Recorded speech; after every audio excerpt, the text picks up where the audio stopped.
Hello, আসসালামু আলাইকুম everyone. Welcome to my another blog. আজকে খুবই ছোট একটি ব্লগ তোমাদের সাথে শেয়ার করব। ঘুম থেকে ওঠার পরে দাঁড়িয়ে দাঁড়িয়ে চিয়া সিডের পানি খাচ্ছিলাম আর চিন্তা করছিলাম আজকে কি রান্না করা যায়। তো ফ্রিজে একটা পেঁপে ছিল, ভাবলাম আজকে এই পেঁপেটা দিয়ে একটু পেঁপে ভাজি করব।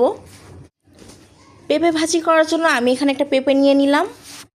এই তো দেখো, এই ঝিরি ঝিরি ভাজিগুলো আমি গ্রেডারে গ্রেড করে নিয়েছি। গ্রেডারে গ্রেড করেছি, ভালোই হয়েছে দেখতে। সাথে আবার দুটো আলুও দিয়েছিলাম।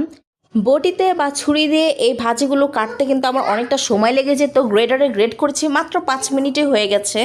আসলে আমি রান্না করার সময় যত শর্টকাট ওয়ে আছে এগুলো খুঁজে বের করি। তো এই তো আমার পেঁপে ভাজি করা শেষ। এখন আমি এক চুলায় মুরগির মাংস রান্না করব আলু দিয়ে। মুরগিটা দেওয়ার পরে আমি এবার এখানে আলুগুলোকে দিয়ে দিলাম। আমি আজকে মুরগির মাংস আলু দিয়ে ঝোল রান্না করব। এই তো দেখো বন্ধুরা, আমার পেঁপে ভাজি আর ছিল আমার মুরগির মাংস আলু দিয়ে ঝোল রান্না করেছিলাম। তো বন্ধুরা, আজকে এ পর্যন্তই ছিল আমার ভিডিও ব্লগ। দেখা হবে তোমাদের সাথে আবার নেক্সট ডেতে। Bye bye and thanks for watching my video.